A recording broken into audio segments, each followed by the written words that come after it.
Can I just say how I love how we, as a species, are utterly enamored by the moon? I mean, I understand why. It's a giant body floating in space that everyone all over the world can see. It controls the tides on our planets. Some people believe it's made of cheese. Other people believe it's a giant floating hollow megastructure created by an alien civilization to, I don't know, watch us until we're ready for space travel or something. I don't really follow the moon conspiracy theorists as much as I follow flat earthers, but I think it's amazing how so many cultures around the world have taken the moon and personified it into gods and goddesses of ancient mythology. We see our beautiful spatial neighbor as both a threat and a guardian, a home to goddesses, a chariot, a brother chasing his sister, a man watching over us. But also, the moon's a little scary, don't you think? I mean, it's a giant rock in space that controls the water on our rock in space. It's connected to a lot of freaky mythology and folklore too.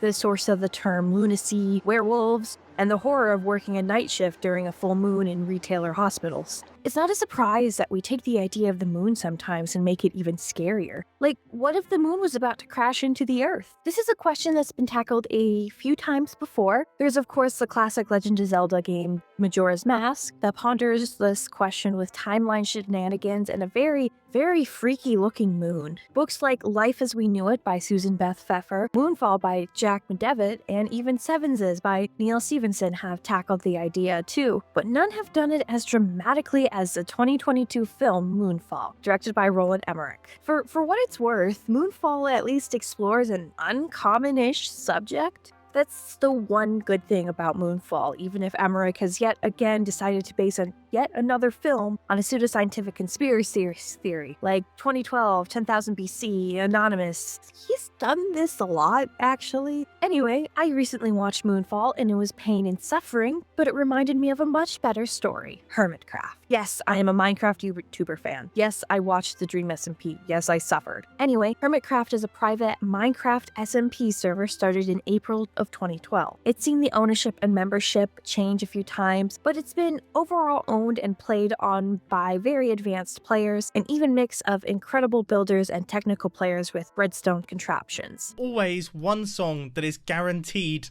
to be played every single time. It is, of course, Wonderwall. In more recent years, more story-based elements have been played with as well. Storylines, a light roleplay, and a focus on how the lore of the world is being built. They're up to season 11 right now, but the one we want to focus on for this video is season 8. Season 8 was the shortest season by far for many reasons, but it ended in a different way from the previous seasons before it. That's right, a few months before Roland Emmerich released his great title of Moonfall, sarcasm intended, a group of YouTubers took the same story concept, the moon falling, and somehow those 26-odd Minecraft YouTubers managed to knit together a bigger and better storyline than the most expensive indie disaster film to date. As my brain is refusing to let me be free from this minor connection, today we're going to talk about Moonfall, Hermitcraft Season 8, and the odd timing of both stories and how one is better than the other.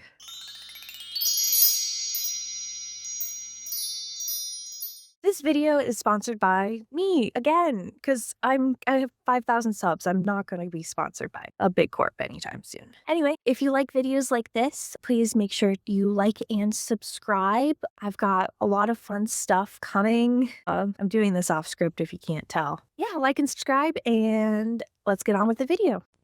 And now, our feature presentation. Now, so I would say the movie with the most errors ever, it's Armageddon. It violates more laws of physics per minute than any other movie ever until a year ago over COVID I saw Moonfall. Moonfall, that's the moon is hollow. Halle Berry. The moon is hollow. There's a moon creature inside.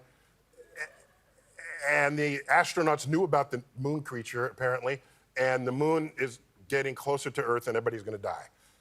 And I said, okay, this is the new highest violating movie I've ever seen. He's right, of course, but inaccurate physics is the least painful part of this film. We start the film in space. NASA astronauts Joe Fowler, Alan Marcus, and Brian Harper are working on a satellite. After the world's most interesting conversation about Africa by Toto, the trio is attacked by a giant cloud of something alien, which sends Alan Marcus flying off into space to die, and Joe gets knocked out. Brian is the only witness to this alien swarm and manages to land the space shuttle running on, I think, low power back on Earth. He's later fired from NASA for reasons that totally don't involve a decades-old cover-up. We then jump to 10 years later and jump to a new character, Casey Houseman, What would Elon do? who breaks into a college campus pretending to be a professor to get access to a research telescope, where he later learns that the moon's orbit is off and the moon is veering towards Earth. He takes these findings to disgraced ex-astronaut Brian Harper, who's late to an astronaut day at a local observatory. When Brian doesn't listen to him, Casey somehow publishes his findings online and goes viral.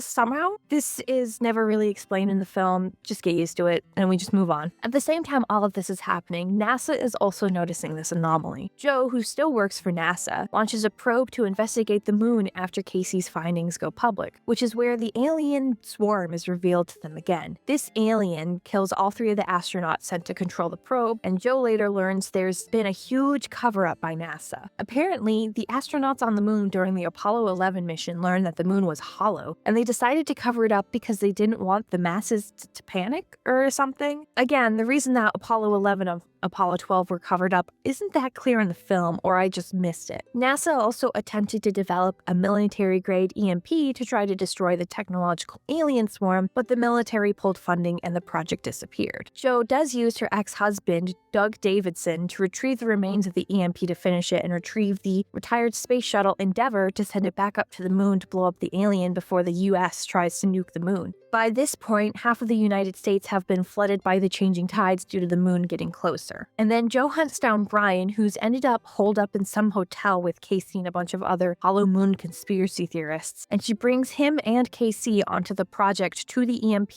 the alien, on the moon to try to save the day, because Brian safely landed a low-powered space shuttle and they need his skills or something, and Casey ends up going with them because he refuses to let the Brian go into space by himself. Casey is just kind of there for the whole film. While everyone ends up fleeing to Colorado to be safe from the moonfall, Brian, Joe, and Casey end up shooting themselves into space with a half-working space shuttle, taking advantage of the moon's gravitational pull to get them all the way up. Which by the way, sorry, this might be a tangent, but why are you going to Colorado to be safe from the moon? Like first of all, if the moon crashes down, it's worse than the dinosaur extinction event. You are going to die, no matter where you go. Standing on top of a giant mountain while the moon crashes down is only safer from the messed up tides. You're just getting closer to the moon. One of the biggest complaints critics have of this film is its scientific inaccuracies. Now, I'm not like Neil deGrasse Tyson, who nitpicks every movie for scientific accuracy, but since a lot of Emmerich's films are based on pseudoscience or conspiracy theories, it does take me out of my immersion a bit. I mean, I think I could vibe with the idea that the moon is hollow, or the fact that the moon was thrown out of orbit due to an alien swarm, but then they add the idea that the moon is an artificially created megastructure with a Dyson sphere inside surrounding a white dwarf star.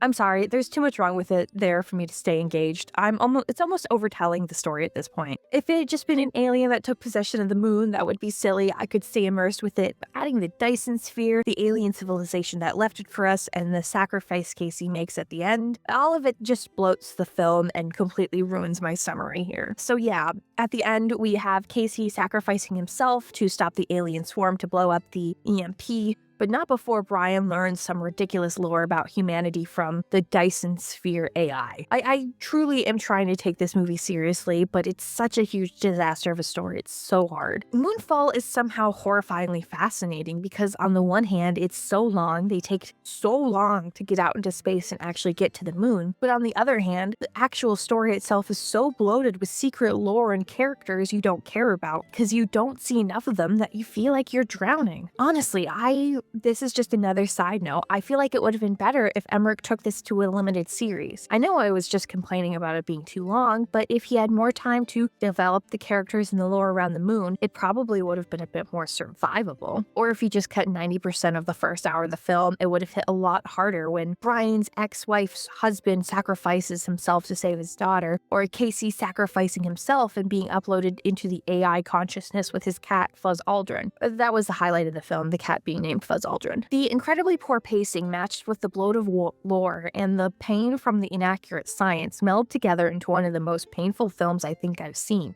And I've since watched this movie about twice now. Twice! Not both to the finish, but that's probably about 3 hours of my life I'll never get back. So if Moonfall Moon-FAILED, how did Hermitcraft do it better?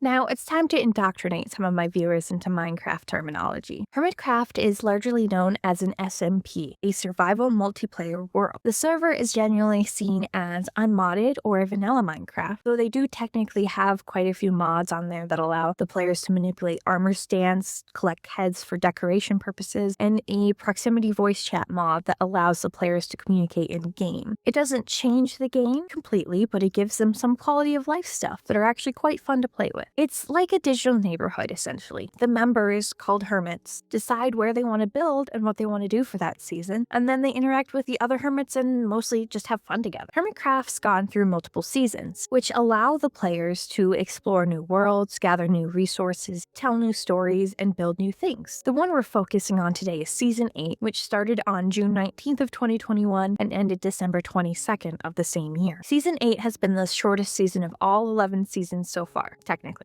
Season 11 is still going, so it's still technically the shortest, but you know what I mean. The reason it was shorter and more experimental was due to Mojang's Caves and Cliffs update. It was split in two before Season 8 was meant to start, and due to the impact the update would have had on the world generation, they just decided to start Season 9 when the update fully came out to explore the new caves. But at the time, the viewers didn't know a lot about that, other than the fact that it would probably be a shorter season. Everyone was just more excited to tune into the videos by their favorite hermits and enjoy watching other people play Minecraft and build great things. It was, after all, 2021. We were still technically in the depths of the COVID-19 pandemic, the world was still unsure of its footing, and we were still just trying to survive. And then about 4 months into the season, the entire world of Hermitcraft changed. Well, no, phantoms are weird. Okay, I'll fight you on that point. But more importantly, is the moon big? Oh. Is it? Yes. That is considerably bigger.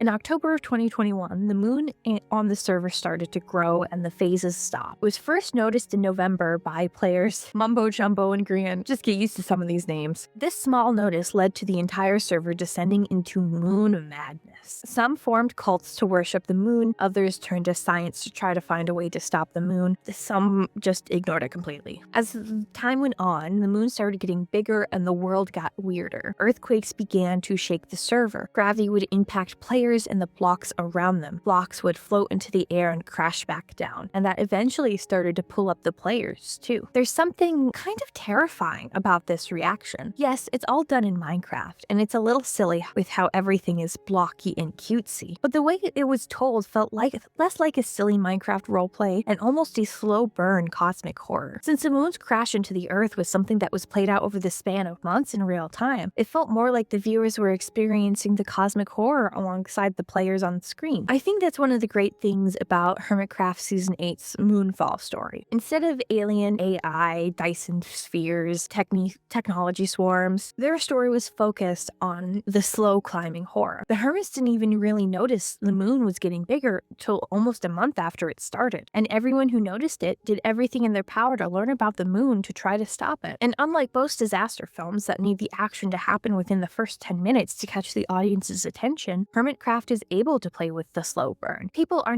tuning in for Minecraft, not for epic explosions. And something that's unique to Minecraft SMPs is that we've got multiple perspectives to watch the disaster through. It was more than just a movie you were watching on your phone. With 26 odd different perspectives, you got about 26 different angles of the same event. It sounds overwhelming at first, but since it's a series uploaded to YouTube by multiple creators, the viewers were in control of who they were watching. Some people watched through the Bodum perspectives of Grian, Mumbo, Impulse, Pearl, and Scar. Others watched perspectives of creators like DocM77 and Rendog, who later revealed the Hermitcraft.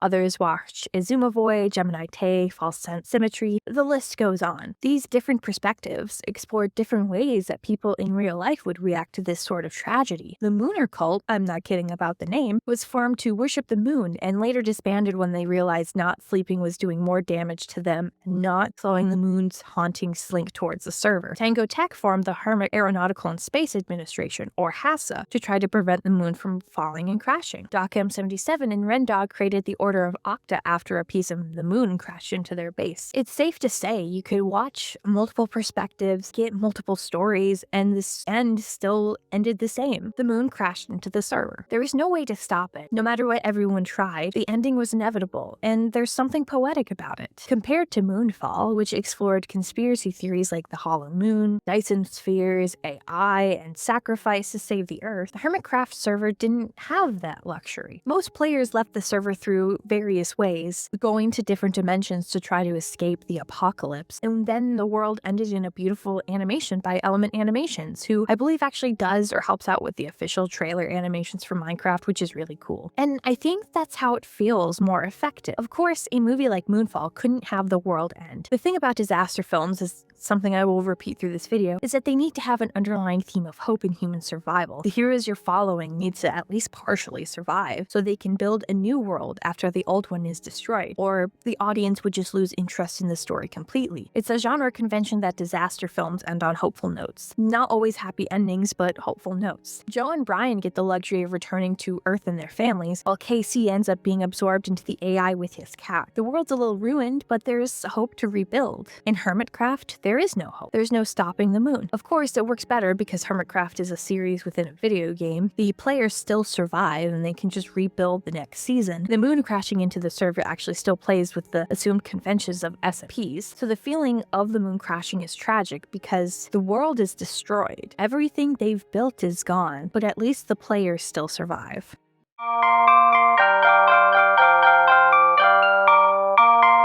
There's a lot to talk about when it comes to both of these stories, but I think for the ease of comparing and contrasting, we're going to compare Moonfall and Hermitcraft Season 8 on 3 themes: scale, time, and aftermath. These ideas I did touch on during the plot synopsis sections, but I want to dive deeper into these 3 themes in this section, starting with the big one, scale, which is just referring to the reason the moon is falling. Moonfall and Hermitcraft both take their idea of the moon is falling in different directions, even though the moons are all technically going the same way. In Moonfall, we have this massive story based on, again, the pseudoscientific conspiracy theory and a bunch of lore that goes with it that feels really redundant to repeat for the umpteenth time. It's a kitchen sink of a movie, really. There's a lot of writing advice online, but I'm a big fan of the idea of having to delete about 20% of your work in the editing phase. Now, of course, I'm not saying this needs to be done all the time, nor does it need to be deleted literally. It depends on each story. But it's important to recognize when you have too much going on in your story and recognize things you can cut out of your story to make everything flow better. Moonfall is bloated with just the moon's lore alone. I don't feel like it fits very well into a 2.5-hour movie. When you're working on a standalone movie like this, shoving all this lore into the story can make it feel bogged down, and frankly, kind of ridiculous to say aloud.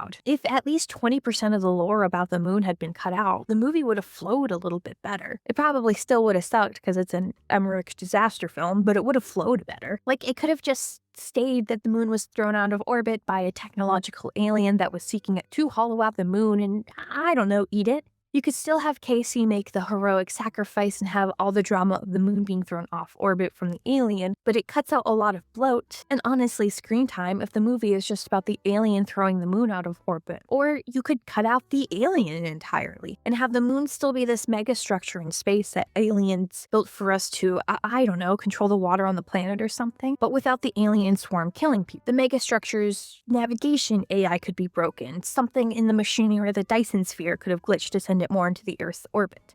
Cutting out pieces of this lore helps slim down the story to a more manageable degree. Individual ideas aren't bad necessarily, but when they're all patched work together like this, it's like the world's most gluttonous charcuterie board. No one's going to eat all of it, so the ideas are just going to go to waste in the end. And then we have Hermitcraft. Where Moonfall has a lot of lore, Hermitcraft almost has nothing. Of course, there are more than 20 perspectives, and they do technically have an overall story of Hermitcraft Season 8. The idea is that the experimental season was a Matrix situation called the Hermitcraft. Nobody was actually there. They were just on a ship floating from Season 7 to Season 9, and Season 8 was a simulation. The world getting hit with the moon at the end was the end of the simulation. But even if you remove the idea of the Hermitcraft simulation, you don't have a lot to go off of from the perspective of most of the players in the game. Some stories seem to believe that the more complex story, the better it will be. It's how we have James Cameron making movies more than 3 hours long. While some stories can benefit from a complex story, not everyone can write the complex story well, and not every story needs to be complex. Sometimes simplicity is even better. As it was happening, most viewers just saw the moon falling, left a lot of room for interpretation and theory crafting. As the episodes were coming out from Season 8, fans would spend time in the forums on Reddit or in posts on Tumblr trying to break down why the moon was falling. They were trying to predict and see where the story would go, which a lot of people enjoy, myself included. That's part of the fun of stories for me, trying to figure out how they tick, breaking down where it will go and how it will get there. That's not related to the scale. Hermitcraft kept their scale small, even through all the perspectives. The moon was falling. There was a reason in the end, but not everyone knew the reason. The final episodes all ended differently, but one thing stayed the same. The moon got big and the moon crashed. The second thing we have is time. The time it takes for the moon to fall. I mentioned already in depth, but Season 8 of Hermitcraft was roughly 6 months long, and the moon fell over the span of the last 3 to 4 months.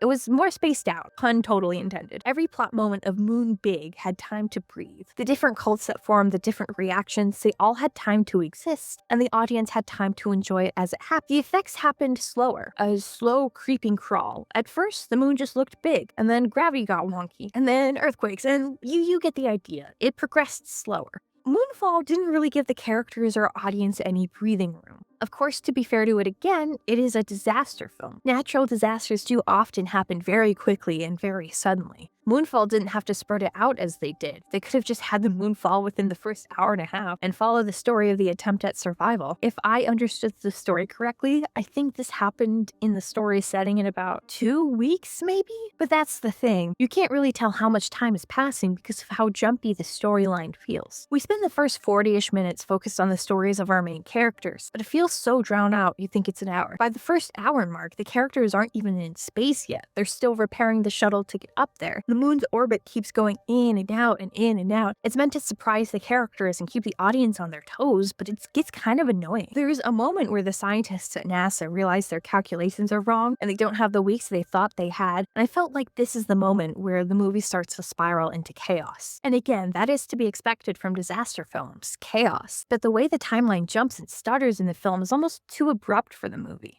And finally, we have the aftermath, how the stories ended, because the literal consequences of the moon falling impact the two stories differently based on the media. Now, of course, there is character death. Obviously, there's a lot more character death in Moonfall compared to Hermitcraft. Moonfall has a death count in probably the hundreds of thousands. The moon entered the planet's atmosphere after all. Between earthquakes, tsunamis, falling rocks, and the alien swarm, the moon killed a lot of people. Nobody really died as a result of Hermitcraft's big moon because of the medium of it being Minecraft videos. They're limited to how many people are on the server, they're real people playing characters of themselves online. The endings might be ambiguous, but the characters don't die. Most of them escape to get to the next season. But the aftermath for both of the worlds is vastly different, and I think this is something fascinating to talk about. Let's look at Moonfall. The moon doesn't crash into the world. They manage to defeat the alien swarm through Casey's heroic sacrifice. The moon returns returns to its orbit, now bright and shiny without the rocky exterior, and Brian and Joe are able to return to their families on Earth, while, again, Casey is absorbed into the AI or whatever. He gets a cool level up, not dead forever, and it completely erases the strength and context of his sacrifice to begin with. I don't like it. Our planet Earth is still in rough shape, but like every disaster film, there's still an underlying sense of hope. That's why disaster films tend to be surprisingly popular. A lot of them end with some sort of hopeful note as our heroes have survived and they work towards rebuilding their world together. And I think that's the fun thing about disaster films. At the end of the day, they act as explorations of human resilience, determination, and survival. Even though it's stressful,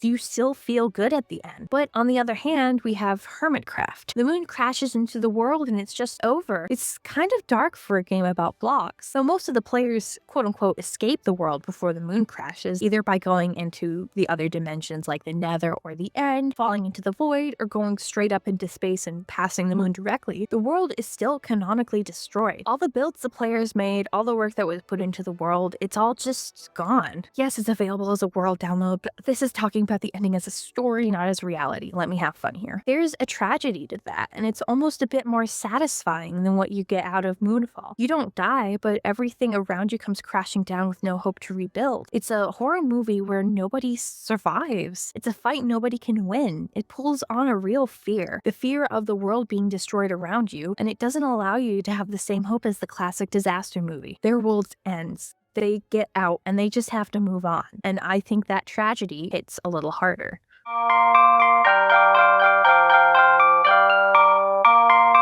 You know, it's really kind of funny how both of these stories came out within months of each other. Two separate stories that had the same idea, what if the moon fell, and took it in two different directions. It's kind of fascinating how both came out at the same time, and incredibly funnier that Hermitcraft did it a whole lot better. And maybe there's something to say about the concept of the moon falling coming out so soon after the COVID pandemic. Of course, Moonfall was reportedly in production as early as May of 2019. It's impossible that Roland Emmerich could predict what would happen in March of the following year. But they still had to film the entire film with pandemic restrictions to release in 2022. And the Hermitcraft Season 8 finale was released at the end of 2021, when we were still dealing with the effects of the pandemic, when we really couldn't go outside and interact socially with each other without masks and space, when we were still stuck inside. The world felt like it was ending. Maybe at that time, it felt like the moon could fall on us and we wouldn't even care or notice. Either way, one of the stories did it way better than the other, and it was the one done in Minecraft. I will gladly take the slow burn horror tragedy of Moon Big over the $150 million Hollywood disaster any day.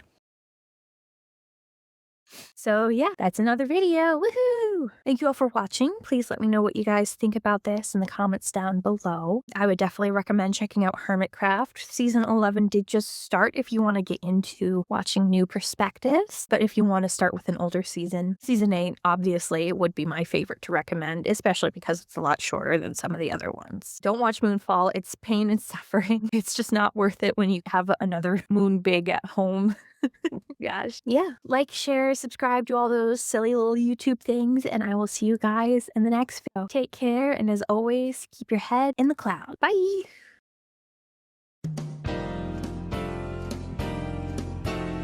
Fly me to the moon and let me kick its fucking ass. Let me show you what I learned in my moon jujitsu class. In other words, fuck the moon. In other words, please do.